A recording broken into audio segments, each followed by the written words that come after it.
ನಾಡಹಬ್ಬ ದಸರಾ ಉದ್ಘಾಟನೆಗೆ ಬೂಕರ್ ಪ್ರಶಸ್ತಿ ವಿಜೇತೆ ಹಿರಿಯ ಸಾಹಿತಿ ಬಾನು ಮುಷ್ತಾಕ್ ಅವರ ಆಯ್ಕೆಯನ್ನ ಬಲಪಂಥೀಯರು ಮತ್ತು ಬಿಜೆಪಿ ತೀವ್ರವಾಗಿ ವಿರೋಧಿಸುತ್ತಿವೆ. ರಾಜಕೀಯವಾಗಿ ಜೆಡಿಎಸ್ ಇದರಿಂದ ಅಂತರ ಕಾಯ್ದುಕೊಂಡಿದ್ದು ಇದರಲ್ಲಿ ತಮ್ಮ ತಕರಾರಿಲ್ಲ ಅಂತ ಕುಮಾರಸ್ವಾಮಿ ಅವರೇ ಸ್ಪಷ್ಟಪಡಿಸಿದ್ದಾರೆ. ಆದರೆ ಬಿಜೆಪಿ ನಾಯಕರು ಮತ್ತು ಕೆಲವು ಹಿಂದುತ್ವದ ಪರ ಸಂಘಟನೆಗಳು ಜಿಲ್ಲಾಧಿಕಾರಿಗಳಿಗೂ ಇವತ್ತು ಮನವಿಯನ್ನ ಕೊಟ್ಟಿದ್ದಾರೆ. ಯಾವುದೇ ಕಾರಣಕ್ಕೂ ಅವರನ್ನ ಕರಿಬಾರದು, ನಾವು ರಾಷ್ಟ್ರವ್ಯಾಪಿ ಹೋರಾಟವನ್ನ ಮಾಡ್ತೀವಿ ಅಂತ ಅವರು ಹೇಳ್ತಾ ಇದ್ದಾರೆ. ಇನ್ನೊಂದು ಕಡೆಯಲ್ಲಿ ವಿಪಕ್ಷ ನಾಯಕ ಆರ್ ಅಶೋಕ್ ಅವರು ಇವತ್ತು ಕೂಡ ತಮ್ಮ ನಾಲಿಗೆಯನ್ನ ಹರಿಬಿಟ್ಟಿದ್ದಾರೆ. ಕನಿಷ್ಠ ಸಾಮಾನ್ಯ ಪ್ರಜ್ಞೆಯೂ ಇಲ್ಲದ ರೀತಿಯಲ್ಲಿ ಅವರ ಹೇಳಿಕೆಗಳು ಗೋಚರಿಸ್ತಾ ಇದೆ. ಅವರು ದನದ ಮಾಂಸವನ್ನ ತಿಂತಾರೆ, ಹಾಗಾಗಿ ನಂದಿಗೆ ಹೇಗೆ ಪೂಜೆ ಮಾಡ್ತಾರೆ, ಯಾರು ದನ ತಿಂತಾರೆ, ಯಾರು ಕುರಿ ತಿಂತಾರೆ, ಯಾರು ಕೋಳಿ ತಿಂತಾರೆ, ಯಾರು ಹಂದಿ ತಿಂತಾರೆ, ಇದನ್ನೆಲ್ಲ ನೋಡೋದಕ್ಕೆ ಅಥವಾ ಇದನ್ನೆಲ್ಲ ನೋಡಿ ಯಾರು ಏನ್ ಮಾಡ್ಬೇಕು ಅನ್ನೋ ತೀರ್ಮಾನಕ್ಕೆ ಬರ್ಬೇಕಾಗುತ್ತಿಲ್ಲ. ಬೇರೆ ಬೇರೆಯವರು ಬೇರೆ ಬೇರೆ ಮತವನ್ನ ನಂಬುವ ಮತ್ತು ಆ ಮತಗಳ ಸಂಪ್ರದಾಯಗಳನ್ನ ಪಾಲನೆ ಮಾಡುವ ದೇವಸ್ಥಾನಗಳಿಗೋ ದರ್ಗಾಗಳಿಗೋ ಅಥವಾ ಕ್ರೈಸ್ತ ಚರ್ಚ್ಗಳಿಗೋ ಭೇಟಿ ಕೊಡ್ತಾರೆ. ಅದವರ ಇಷ್ಟ ಆಗಿರತ್ತೆ. ಆದ್ರೆ ಅದನ್ನೇ ಪ್ರಶ್ನೆ ಮಾಡಿ ಕೇವಲ ಹೆಸರಿದೆ ಅನ್ನೋ ಕಾರಣಕ್ಕಾಗಿ ಮುಸ್ಲಿಂ ಮಹಿಳೆ ಅನ್ನೋ ಕಾರಣಕ್ಕಾಗಿ ಈ ಪ್ರಮಾಣದಲ್ಲಿ ಯಾಕೆ ವಿರೋಧವನ್ನ ಮಾಡ್ತಿದ್ದಾರೆ ಗೊತ್ತಿಲ್ಲ. ಈ ಬಗ್ಗೆ ನಮ್ಮ ಜೊತೆಗೆ ತಮ್ಮ ಅಭಿಪ್ರಾಯವನ್ನ ಹಂಚ್ಕೊಳ್ಳೋದಕ್ಕೆ ಹಿರಿಯ ಸಾಹಿತಿ ಹಾಗೆಯೇ ಡಾಕ್ಟರ್ ಆಗಿರುವ ಡಾಕ್ಟರ್ ವಸುಂಧರಾ ಭೂಪತಿ ಅವರಿದ್ದಾರೆ. ನಮಸ್ಕಾರ ಡಾಕ್ಟರ್ ವಸುಂಧರಾ ಭೂಪತಿ ಅವರೇ, ಸ್ವಾಗತ. ಡಾಕ್ಟರ್ ವಸುಂಧರಾ ಭೂಪತಿ ಅವರೇ, ಬಾನು ಮುಷ್ತಾಕ್ ಅವರ ಕುರಿತಾಗಿ ಬಿಜೆಪಿ ಮತ್ತು ಬಲಪಂಥೀಯರ ವಿರೋಧದ ಬಗ್ಗೆ ತಮ್ಮ ಪಾಯಿಂಟ್ ಆಫ್ ವ್ಯೂ ಏನು, ತಾವು ಹೇಗೆ ನೋಡ್ತೀರಿ ಇದನ್ನ? ಇದು ಖಂಡಿತ ಒಬ್ಬ ಮಹಿಳೆಗೆ ಸಿಕ್ಕಿರುವಂತಹ ಗೌರವ, ಅದರಲ್ಲೂ ಲೇಖಕಿಗೆ, ಕನ್ನಡದ ಒಬ್ಬ ಲೇಖಕಿಗೆ ಸಿಕ್ಕಿರುವ ಗೌರವ.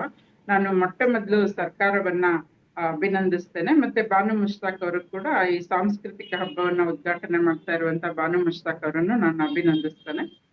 ಏಕೆಂದ್ರೆ ಕನ್ನಡದ ಕಥೆಗಳನ್ನ ವಿಶ್ವ ಮಟ್ಟಕ್ಕೆ ಕೊಂಡೊಯ್ದು ಅಲ್ಲಿ ಇಂಟರ್ನ್ಯಾಷನಲ್ ಬೂಕರ್ ಅವಾರ್ಡ್ ಅನ್ನು ಪಡೆದಿರುವಂತಹ ಬಾನು ಮುಷ್ತಾಕ್ ಅವರು ನಮ್ಮೆಲ್ಲರ ಹೆಮ್ಮೆ.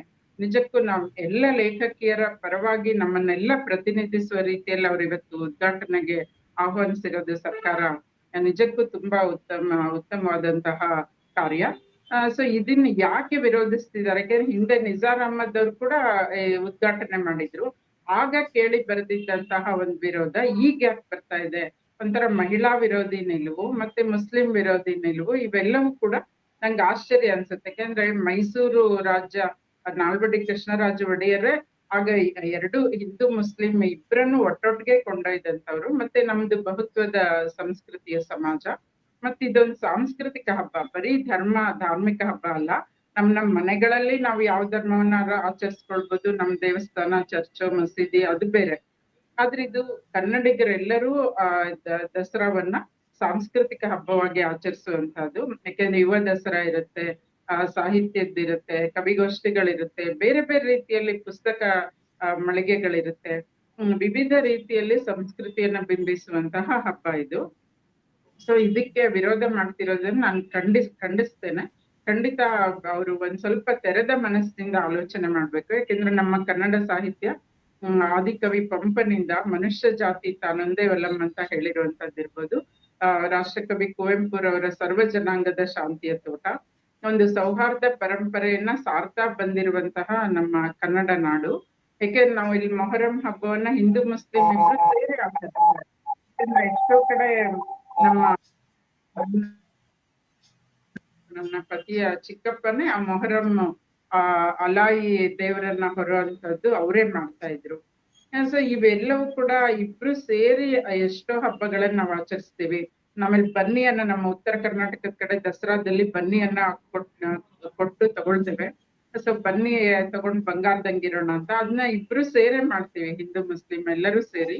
ಯಾಕೆ ಇವರು ಈ ವಿವಾದವನ್ನ ಎಬ್ಬಿಸ್ತಿದ್ದಾರೆ ನಂಗೆ ಅರ್ಥ ಆಗ್ತಿಲ್ಲ. ಖಂಡಿತ ಇದು ಸರಿಯಾದ ನಡೆ ಅಲ್ಲ. ಡಾಕ್ಟರ್ ವಸುಂಧರಾ ಭೂಪತಿ ಅವರೇ, ಸ್ವಲ್ಪ ಆಳವಾಗಿ ನೋಡೋದಾದ್ರೆ ಅಂದ್ರೆ ಒಂದು ಕೋಮು ಮನಸ್ಥಿತಿ ಮತ್ತು ಅದನ್ನ ಬಿತ್ತುವ ಮಾಧ್ಯಮಗಳು ಬಹಳ ವಿಷಕಾರಿಯಾಗಿದೆ ಅಂತ ಅನ್ಸುತ್ತೆ. ಯಾಕೆ ಅಂತಂದ್ರೆ ನೀವೇ ಹೇಳಿದಂಗೆ ಎಲ್ಲರೂ ಒಗ್ಗೂಡಿ ಹೋಗುವ ಸೌಹಾರ್ದ ಪರಂಪರೆ ನಮ್ಮದು. ನಮ್ಮ ನಾಡಿನ ಅನೇಕ ಮುಸ್ಲಿಂ ಕವಿಗಳು, ಸಾಹಿತಿಗಳು ಹಿಂದೂ ದೇವರ ಕುರಿತಾಗಿ ಹಾಡುಗಳನ್ನ ಬರೆದಿದ್ದಾರೆ, ಕಥೆಗಳನ್ನ ಬರೆದಿದ್ದಾರೆ. ಈ ತರದೆಲ್ಲವೂ ಇದೆ. ಉತ್ತರ ಕರ್ನಾಟಕ ಭಾಗಕ್ಕೆ ಹೋದ್ರೆ ಅಲ್ಲಿ ಗಣೇಶ ಮೂರ್ತಿಯನ್ನ ಪ್ರತಿಷ್ಠಾಪನೆ ಮಾಡ್ತಾರೆ. ಉತ್ತರ ಭಾರತಕ್ಕೆ ಹೋದ್ರೆ ಅಲ್ಲಿ ಅನೇಕ ದೇವಾಲಯಗಳಲ್ಲಿ ಆಚರಿಸುವ ಅನೇಕ ಧಾರ್ಮಿಕ ಕಾರ್ಯಕ್ರಮಗಳಿಗೆ ಮುಸ್ಲಿಮರ ಕೊಡುಗೆ, ಅವರು ಬೇರೆ ಬೇರೆ ಚಾದರ ಇರ್ಬೋದು, ಬೇರೆ ಬೇರೆದನ್ನ ಕೊಡ್ತಾರೆ. ಅಂದ್ರೆ ಹೀಗಿರೋ ಸ್ಥಿತಿಯಲ್ಲಿ ಅಂದ್ರೆ ಒಂದು ಸಮುದಾಯವನ್ನ ನೀವು ಅದನ್ನ ಆಚರಣೆ ಮಾಡ್ತೀರಿ ಅನ್ನೋ ಕಾರಣಕ್ಕಾಗಿ ವಿರೋಧ ಮಾಡುವ ಒಂದು ಪರಂಪರೆಯನ್ನ, ಆ ತರದ ಕೆಟ್ಟ ಪರಂಪರೆಯನ್ನ ಆರಂಭ ಮಾಡ್ಲಾಗ್ತಿದೆ ಮತ್ತೆ ಅದಕ್ಕೆ ಹೆಚ್ಚಿನ ಮನ್ನಣೆ ಕೊಡೋ ರೀತಿಯಲ್ಲಿ ನಡೆಸ್ಕೊಳ್ಳಲಾಗ್ತಿದೆ. ಇದ್ರ ಬಗ್ಗೆ ತಮ್ಮ ಪಾಯಿಂಟ್ ಆಫ್ ವ್ಯೂ ಏನು? ಖಂಡಿತ. ಯಾಕೆಂದ್ರೆ ಇದೊಂದು ನಿಜವಾಗ್ಲೂ ಯಾಕೆ ಜನರ ಮನಸ್ಸಿನಲ್ಲಿ ಅಂದ್ರೆ ಯುವ ಜನರಿಗೆ ಏನಾಗುತ್ತೆ ಈಗ ಬೆಳೀತಾ ಇರೋ ಮಕ್ಕಳಿಗೆ ನಾವ್ ಏನನ್ನ ಕೊಡ್ತಿದೀವಿ, ನಮ್ಮ ಸಂಸ್ಕೃತಿಯ ಬಹುದೊಡ್ಡ ಪರಂಪರೆಯನ್ನೇ ನಾಶ ಮಾಡುವ ರೀತಿಯಲ್ಲಿ ಇವ್ರ ಹೇಳಿಕೆಗಳು ಬರ್ತಾ ಇದೆ. ಯಾಕೆ ನಮ್ಮ ಶಿಶುನಾಳ ಶರೀಫರು, ಗುರು ಗೋವಿಂದ್ ಭಟ್ರು, ಶಿಶುನಾಳ ಶರೀಫರ ಇಬ್ಬರ ಬಾಂಧವ್ಯ ಎಂತದ್ದು ಅಂತ ಗೊತ್ತು. ಇವತ್ತು ಶರೀಫರ ಪದಗಳನ್ನ ನಾವೆಲ್ಲರೂ ಹಾಡ್ತೀವಿ, ಕೇಳ್ತೀವಿ, ಪ್ರತಿನಿತ್ಯ ಅವುಗಳನ್ನ ಕೇಳ್ತಾ ಇರ್ತೀವಿ. ಮತ್ತೆ ಸೂಫಿ ಸಂತರ ಒಂದು ಪರಂಪರೆನೆ ನಮ್ಮಲ್ಲಿದೆ. ಎಲ್ಲವೂ ಕೂಡ ಒಂಥರ ಮಿಳಿತವಾಗಿರುವಂತಹದ್ದು. ಪ್ರತಿಯೊಂದು ಹಳ್ಳಿಗಳಿಂದ ಹಿಡಿದು ನಗರದವರೆಗೂ ನಾವು ಎಲ್ಲವನ್ನ ಸೇರಿ ಒಟ್ಟಾಗಿ ಹೋಗುವಂತಹ ಒಂದ್ ಪರಂಪರೆ ನಮ್ದು. ಇದು ಈ ರೀತಿಯ ಬೆಳವಣಿಗೆ ಖಂಡಿತ ಇಲ್ಲಿಗೆ ನಿಲ್ಬೇಕು ಅಂತ ನಂಗೆ ಅನ್ಸುತ್ತೆ. ಇದು ಒಳ್ಳೇದಲ್ಲ. ಯಾಕೆಂದ್ರೆ ನಾವಿನ್ನೂ ಸಾಕಷ್ಟು, ಯಾಕೆಂದ್ರೆ ಬೇರೆ ನಾವು ಪ್ರಗತಿ ಅನ್ನೋದು ಯಾವುದೇ ದೇಶದ ಪ್ರಗತಿ ಅಂತ ನಾವು ನೋಡಿದಾಗ ಬರೀ ಅಲ್ಲಿನ ಫ್ಲೈಓವರ್ಗಳು ಅಥವಾ ಬಿಲ್ಡಿಂಗ್ಗಳು ಅಲ್ಲ, ಕಟ್ಟಡಗಳು ಖಂಡಿತ ಅಲ್ಲ. ಅಲ್ಲಿನ ಜನರು ಹೇಗೆ ಸೌಹಾರ್ದಯುತವಾಗಿ ಬದುಕ್ತಾ ಇದ್ದಾರೆ, ಮತ್ತೆ ಹೇಗೆ ಒಬ್ಬರನ್ನ ಗೌರವ ಪ್ರೀತಿಯಿಂದ ಬದುಕ್ತಾ ಇದ್ದಾರೆ ಇದು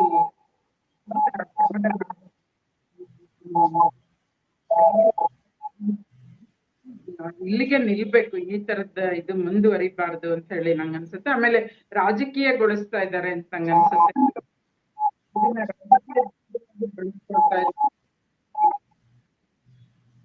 ಓಕೆ ಮ್ಯಾಮ್, ನಿಮ್ಗೆ ಕಾಲ್ ಬರ್ತಾ ಇದೆ, ದಯವಿಟ್ಟು ಕಾಲ್ ಕಟ್ ಮಾಡಿ. ಡನ್. ಇನ್ನೊಂದು ಪ್ರಶ್ನೆ ಕೇಳ್ಬಿಡ್ತೀನಿ. ಓಕೆ, ಇನ್ನೊಂದು ಪ್ರಶ್ನೆಗೆ ಹೋಗೋದಾದ್ರೆ, ಈ ಬಲಪಂಥೀಯರ ವಾದ ಈ ತರದ್ದಾದ್ರೆ, ಅಂದ್ರೆ ಧರ್ಮದ ಆಧಾರದಲ್ಲಿ ಅವರು ವಿರೋಧ ಮಾಡ್ತಿದ್ರೆ, ಈ ನಾವು ಯಾವ ಪಂಥಕ್ಕೂ ಸೇರ್ಲಿಲ್ಲ ಅನ್ನೋ ನಡುಪಂಥೀಯರದ್ದು ಒಂದು ವಾದ ಇದೆ. ಬೂಕರ್ ಪ್ರಶಸ್ತಿಯನ್ನ ಇಬ್ಬರಿಗೂ ಸಮಾನವಾಗಿ ದೀಪಾ ಬಸ್ತಿ ಹಾಗೇನೆ ಬಾನು ಮುಷ್ತಾಕ್ ಅವರಿಗೆ ಸಮಾನವಾಗಿ ಹಂಚಲಾಗಿದೆ. ಹಾಗಾಗಿ ಇಬ್ಬರನ್ನು ಸಮಾನವಾಗಿ ನೋಡ್ಬೇಕು, ಇಬ್ಬರನ್ನು ಆಹ್ವಾನಿಸಬೇಕಾಗಿತ್ತು ಸರ್ಕಾರ, ಅಲ್ಲಿ ತಪ್ಪಿದೆ ಅನ್ನೋದು ಅವರ ವಾದ. ಇದರ ಕುರಿತಾಗಿ ತಮ್ಮ ಅಭಿಪ್ರಾಯ ಏನು? ಇದಕ್ಕೆ ನಾನು ಕೂಡ ಒಪ್ಕೊಳ್ತೀನಿ. ಯಾಕೆಂದ್ರೆ ದೀಪಾ ಭಾಸ್ತಿಯವರು ಕೂಡ ಅಷ್ಟೇ ಭಾಜನರು. ಇಬ್ರು ಒಟ್ಟಿಗೆ ಸೇರಿ, ಯಾಕೆಂದ್ರೆ ಅದನ್ನ ಸಮರ್ಥವಾಗಿ ಒಂದು ಅನುವಾದ ಮಾಡಿ ಅವರು ಬೇರೆ ವಿದೇಶಿಯರಿಗೆ ಅದನ್ನ ಒಪ್ಸಿರೋ ರೀತಿ ಇದೆಲ್ಲ ನಮ್ಮ ಕನ್ನಡದ. ಯಾಕೆಂದ್ರೆ ಅದರಲ್ಲಿ ದಕ್ಕನಿ ಭಾಷೆ ಬರುತ್ತೆ, ಉರ್ದು ಅಂಶಗಳಿದೆ, ಮತ್ತೆ ನಮ್ಮ ಕನ್ನಡ ಭಾಷೆಯ ಒಂದು ಸೊಗಡಿದೆ. ಸೊ ಎಲ್ಲವನ್ನ ಸಮರ್ಥವಾಗಿ ಇಂಗ್ಲಿಷ್ ನ ಮುಖಾಂತರ ಅವರಿಗೆ ಮನವರಿಕೆ ಮಾಡ್ಕೊಡೋದಿದೆಯಲ್ಲ, ಜಡ್ಜಸ್ಗೆ ಆಗ್ಬೋದು ಮತ್ತೆ ಅಲ್ಲಿನ ಜನತೆಗೆ, ಅದು ತುಂಬಾ ಬಹುದೊಡ್ಡ ಮಹತ್ವದ ಕಾರ್ಯನೇ ದೀಪಾ ಭಾಸ್ತಿ ಅವ್ರು ಮಾಡಿರೋದು. ಅವರನ್ನು ಆಹ್ವಾನಿಸಬೇಕಿತ್ತು. ಇದ್ರಲ್ಲಿ ನಾನು ಖಂಡಿತ ಇಬ್ರು ಒಟ್ಟಾಗಿ ಉದ್ಘಾಟನೆ ಮಾಡಿದ್ರೆ ಇನ್ನೂ ಅದಕ್ಕೆ ಹೆಚ್ಚಿನ ಮೆರುಗು ಬರುತ್ತೆ. ಖಂಡಿತ ಅವ್ರನ್ನ ಆಹ್ವಾನ. ಯಾಕೆಂದ್ರೆ ಆಕೆಯು ಬಹುದೊಡ್ಡ ಲೇಖಕಿ, ಮತ್ತೆ ಆಕೆನು ಪತ್ರಕರ್ತೆಯಾಗಿ ತಮ್ಮ ಬದುಕನ್ನ ಆರಂಭಿಸಿದವರು. ನಾವು ತುಂಬಾ ಗೌರವಿಸ್ಬೇಕು. ಯಾಕೆಂದ್ರೆ ಇಬ್ರು ಕೂಡ ಬೂಕರ್ ಅಂದ ಕೂಡಲೇ ನಮ್ಗೆ ಇಬ್ರು ನೆನಪಿಗೆ ಬರ್ತಾರೆ. ಎರಡು ಕಣ್ಣುಗಳ ಹೇಗೋ ಹಾಗೆ ಅವರಿಬ್ರು ಕೂಡ, ದೀಪಾ ಭಾಸ್ತಿ ಮತ್ತೆ ಬಾನು ಮುಷ್ತಾಕ್ ಇಬ್ರು. ಮತ್ತೆ ಅದು ಕೂಡ ಸೌಹಾರ್ದ ಪರಂಪರೆಯನ್ನ ಬಿಂಬಿಸುವಂತದ್ದು ಇಬ್ರು ಇರೋದು. ಸೊ ಇದ್ ನಿಜಕ್ಕೂ ಅವರನ್ನು ಆಹ್ವಾನಿಸ್ಬೇಕಿತ್ತು ಸರ್ಕಾರ ಅಂತ ಹೇಳಿ ನಾನು ಕೂಡ ಹೇಳೋದಕ್ಕೆ ಬಯಸ್ತೇನೆ. ಡನ್. ಈಗ ಟೀಕೆ ಎಲ್ಲಿಗೆ ಹೋಗ್ತಿದೆ ಅಂದ್ರೆ ಅದು ಟೀಕೆಯ ಹಂತ, ವಿಮರ್ಶೆಯ ಹಂತವನ್ನ ದಾಟಿ ತೀರಾ ವೈಯಕ್ತಿಕ ಕೀಳು ಮಟ್ಟದ ಹೇಳಿಕೆಗೆ ಹೋಗ್ತಾ ಇದೆ. ಈ ರಾಜ್ಯದ ವಿಪಕ್ಷ ನಾಯಕರ ಹೇಳಿಕೆಯನ್ನೇ ಗಮನಿಸಿದ್ರೆ ಅಯಮ್ಮ ಅನ್ನೋ ಪದ ಬಳಕೆಯನ್ನ ಮಾಡ್ತಾರೆ.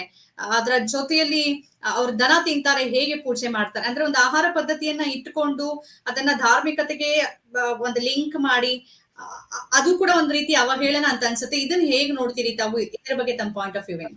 ತುಂಬಾ ನೋವು ಅನ್ಸುತ್ತೆ. ಯಾಕೆಂದ್ರೆ ಅವರು ಸಂಸ್ಕೃತಿಯ ಹರಿಕಾರರಂತ ಬಿಂಬಿಸುವಂತಹ ಪಕ್ಷದವರೇ ಈ ತರ ಸಂಸ್ಕೃತಿ ಹೀನರಾಗಿ ಮಾತಾಡೋದು ಖಂಡಿತ ಸರಿಯಲ್ಲ. ಯಾಕೆಂದ್ರೆ ಆಹಾರ ಸಂಸ್ಕೃತಿ, ಆಹಾರ ಪದ್ಧತಿ ಪ್ರತಿಯೊಬ್ಬರಿಗೂ ಅವ್ರದೇ ಆದಂತಹ ಎಲ್ಲ ಸ್ವಾತಂತ್ರ್ಯ ನಮ್ಗಿದೆ. ಸಂವಿಧಾನ ನಮ್ಗೆಲ್ಲ ರೀತಿಯ ಸ್ವಾತಂತ್ರ್ಯವನ್ನ ಕೊಟ್ಟಿದೆ.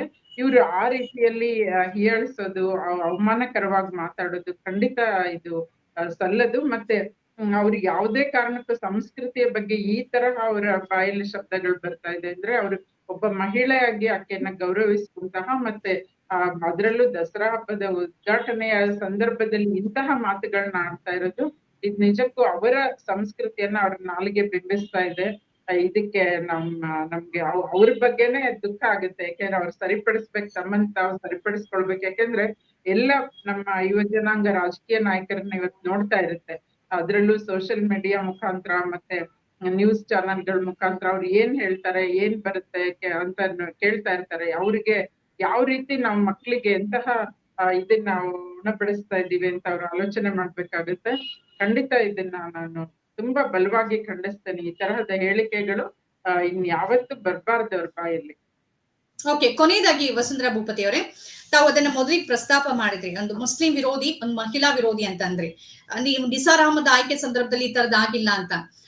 ಅಂದ್ರೆ ಪಕ್ಷ ಮತ್ತು ರಾಜಕೀಯ ಧರ್ಮದ ಆಚೆಗೆ ಈ ತರದೊಂದು ಮಹಿಳಾ ವಿರೋಧಿ ನಿಲುವಿದೆ. ಅದು ದ್ರೌಪದಿ ಮುರ್ಮು ಅವರನ್ನ ಸಂಸತ್ ಭವನದ ಆಹ್ವಾನ ಅಲ್ಲಿ ಕೊಡದೇ ಇರೋದಿರ್ಬೋದು, ಅಥವಾ ಇಲ್ಲಿ ಬಾನು ಮುಷ್ತಾಕ್ ಅನ್ನೋ ಕಾರಣಕ್ಕಾಗಿ ಬಹಳ ಈಸಿ ಟಾರ್ಗೆಟ್ ಅನ್ನೋ ರೀತಿಯಲ್ಲಿ ಮಹಿಳೆಯನ್ನ ನೋಡ್ಲಾಗತ್ತೆ, ಯಾವುದೇ ಧರ್ಮದ ಮಹಿಳೆ ಇರ್ಬೋದು. ಈ ಆಯಾಮದಲ್ಲಿ ತಮ್ಮ ಅಭಿಪ್ರಾಯ ಏನು? ಏಕೆಂದ್ರೆ ಇವತ್ತಿಗೂ ಕೂಡ ನೋಡಿ, ನಮ್ಮ ಮಹಿಳೆಯನ್ನ 2ನೇ ದರ್ಜೆ ಪ್ರಜೆಯಾಗೆ ನೋಡ್ತಾ ಇದೆ. ನಮ್ಮ ಸರ್ಕಾರ ಆಗ್ಲಿ, ಸಾರ್ವಜನಿಕವಾಗಿ ಆಗ್ಲಿ, ಎಲ್ಲೂ ನೀವು ನೋಡಿ, ಕನ್ನಡ ಸಾಹಿತ್ಯ ಪರಿಷತ್ತಿಗೆ ಶತಮಾನಗಳ ಇತಿಹಾಸ ಇದೆ. ಇವತ್ತು ಒಬ್ಬ ಮಹಿಳೆ ಅಧ್ಯಕ್ಷ ಆಗಿ ಬರೋದಕ್ಕೆ ಸಾಧ್ಯ ಆಗಿಲ್ಲ. ಆಮೇಲೆ ಇಷ್ಟು ಸಮ್ಮೇಳನಗಳು, 80ಕ್ಕೂ ಹೆಚ್ಚು ಸಮ್ಮೇಳನಗಳು ನಡೆದ್ರು, ಕೇವಲ 4 ಜನ ಮಹಿಳೆಯರು ಅಧ್ಯಕ್ಷರಾಗಿ ಆಯ್ಕೆಯಾಗಿರೋದು, ಸರ್ವಾಧ್ಯಕ್ಷರಾಗಿ, ಸಮ್ಮೇಳನ ಅಧ್ಯಕ್ಷರಾಗಿ. ಆಮೇಲೆ ನಮ್ಮ ಪಾರ್ಲಿಮೆಂಟ್ ಹಾಗೂ ಅಸೆಂಬ್ಲಿಯಲ್ಲಿ ಇವತ್ತು ಮಹಿಳಾ ಮೀಸಲಾತಿ ಹೇಗೆ ಮೂಗಿಗೆ ತುಪ್ಪ ಹಚ್ಚಿ ಕೂರ್ಸಿದ್ದಾರೆ. ಅದು ಆಗುತ್ತೋ ಬಿಡುತ್ತೋ, ನಮ್ಗಿನ್ನು ಯಾವಾಗ ಕನಸಿನ ಗಂಟಾಗಿದೆ, ಕನ್ನಡಿಯ ಗಂಟಾಗಿದೆ. ಸೊ ಹೀಗೆ ಮಹಿಳೆಯರ ವಿಷಯದಲ್ಲಿ ಬಂದಾಗ ನೀವು ಯಾವುದೇ ನೋಡಿ, ಇವತ್ತು ಪಾಲಿಸಿ ಮೇಕಿಂಗ್ ಬಾಡಿಗಳಲ್ಲಿರ್ಬೋದು, ಮಾಧ್ಯಮಗಳಲ್ಲಿರ್ಬೋದು, ಹೈಯೆಸ್ಟ್ ಪೊಸಿಷನ್ ನಲ್ಲಿ, ಉನ್ನತವಾದ ಹುದ್ದೆಗಳಲ್ಲಿ ಎಷ್ಟು ಜನ ಮಹಿಳೆಯರಿದ್ದಾರೆ. ಸೊ ಮಹಿಳೆಯರು ಹೆಚ್ಚು ಬಂದಾಗ ಮಹಿಳೆಯರನ್ನ ನಾವು ರಕ್ಷಿಸೋದಾಗ್ಲಿ, ಸಮರ್ಥಿಸ್ಕೊಳ್ಳೋದಾಗ್ಲಿ, ಮತ್ತೆ ಅವಕಾಶಗಳು ಕೊಡೋದಾಗ್ಲಿ, ಇವೆಲ್ಲವೂ ಸಾಧ್ಯವಾಗುತ್ತೆ. ಆ ಮಹಿಳಾ ಪ್ರಜ್ಞೆ ಇರುವಂತಹ ಮಹಿಳೆಯರು ಆ ಸ್ಥಾನಗಳಲ್ಲಿ ಬರ್ಬೇಕು. ಹಾಗಾಗಿನೇ ರಾಜಕೀಯ ನಾಯಕರ ಪಕ್ಷಗಳ ನೋಡಿ ಸರ್, ಚುನಾವಣೆ ಬಂದಾಗ ಎಷ್ಟ್ ಜನ ಮಹಿಳೆಯರಿಗೆ ಇವರು ಏನು ಟಿಕೆಟ್ ಅನ್ನ ಕೊಡ್ತಾರೆ, ಸ್ಪರ್ಧೆ ಮಾಡ್ಬೇಕಂತ ಬಹಳಷ್ಟು ಜನಕ್ಕೆ ಆಸೆ ಇರುತ್ತೆ. ಆದ್ರೆ ಮಹಿಳೆಯರಿಗೆ ಕೊಡೋದೇ ಇಲ್ಲ, ಗುರುತಿಸೋದೇ ಇಲ್ಲ. ಈಗ್ಲೂ ನಮ್ಗೆ ಒಂದೊಂದ್ ಪಕ್ಷದಿಂದ ನೋಡಿದಾಗ ಒಂದ್ 4-5 ಜನ, ಒಂದ್ 7-8 ಜನ ಸಿಗ್ತಾರಷ್ಟೇ. ಮಂತ್ರಿಗಳನ್ನ ನೋಡಿದಾಗ ಒಬ್ರೇನೆ ಸಿಗೋದು. ಸೊ ಯಾಕೆ ನಮ್ಗೆ ಇಷ್ಟು ಸಮರ್ಥವಾದ, ನಮ್ಗೆ ಯಾವುದೇ ಕ್ಷೇತ್ರ ತಗೊಳ್ಳಿ, ಇವತ್ತು ವಿಜ್ಞಾನ ತಂತ್ರಜ್ಞಾನ ತಗೊಳ್ಳಿ, ಕೃಷಿ ಅಂತೂ ಮಹಿಳೆದೇ ಸಾಮ್ರಾಜ್ಯ, ನೀವು ವೈದ್ಯಕೀಯ ತಗೊಳ್ಳಿ, ಎಲ್ಲಾ ಕಡೆನೂ ಮಹಿಳೆಯರು ಮುಂಚೂಣಿಯಲ್ಲಿದ್ದಾರೆ. ಆದ್ರೂ ಕೂಡ ನಮ್ಗೆ ಏನ್ ದಕ್ಬೇಕಾಗಿತ್ತು, ಏನ್ ಬರ್ಬೇಕಾಗಿತ್ತು, ಸ್ವಾತಂತ್ರ್ಯ ಬಂದು ಇಷ್ಟು ವರ್ಷಗಳಾದ್ರೂ ಅದು ಸಾಧ್ಯ ಆಗಿಲ್ಲ. ಖಂಡಿತ ಇದು ಮಹಿಳಾ ಮೀಸಲಾತಿ ಬರ್ಬೇಕು. ಮತ್ತೆ ಉನ್ನತ ಹುದ್ದೆಗಳಲ್ಲಿ ಮಹಿಳೆ ಬಂದ್ರೆ ಮಾತ್ರ, ಸ್ಥಾನಮಾನದಲ್ಲಿ ಇದ್ರೆ ಮಾತ್ರ ಬದಲಾವಣೆ, ಸಮಾಜದಲ್ಲೂ ಬದಲಾವಣೆ ತರೋದಕ್ಕೆ ಸಾಧ್ಯ. ಸರ್ಕಾರದಲ್ಲೂ ಪಾಲಿಸಿ ಮೇಕಿಂಗ್ ಆಗುವಾಗ ಹೆಚ್ಚಿನ ಮಹಿಳೆಯರ ಪಾಲ್ಗೊಳ್ಳುವಿಕೆ ಬಹಳ ಮುಖ್ಯ ಅನ್ಸುತ್ತೆ. ಆಗ ಈ ಎಲ್ಲ ಪುರುಷರ ನಡವಳಿಕೆ ಮತ್ತೆ ಈ ಪಿತೃಪ್ರಧಾನ ವ್ಯವಸ್ಥೆಯ ಒಂದು ಏನು ಹರಿದ್ ಬಂದಿದೆ ಪರಂಪರೆಯಿಂದ, ಅದೆಲ್ಲವೂ ಬದಲಾಗ್ತಾ ಹೋಗುತ್ತೆ ಅಂತ ಹೇಳಿ ನಂಗನ್ಸುತ್ತೆ. ಓಕೆ, ಧನ್ಯವಾದ ಡಾಕ್ಟರ್ ವಸುಂಧರಾ ಭೂಪತಿ ಅವರೇ. ಇಷ್ಟೊತ್ತು ಈ ವಿಚಾರದಲ್ಲಿ ತಮ್ಮ ಪಾಯಿಂಟ್ ಆಫ್ ವ್ಯೂ ಅನ್ನ ನಮ್ಮ ಜೊತೆಗೆ ಹಂಚಿಕೊಂಡಿದ್ದಕ್ಕೆ ನಮಸ್ಕಾರ.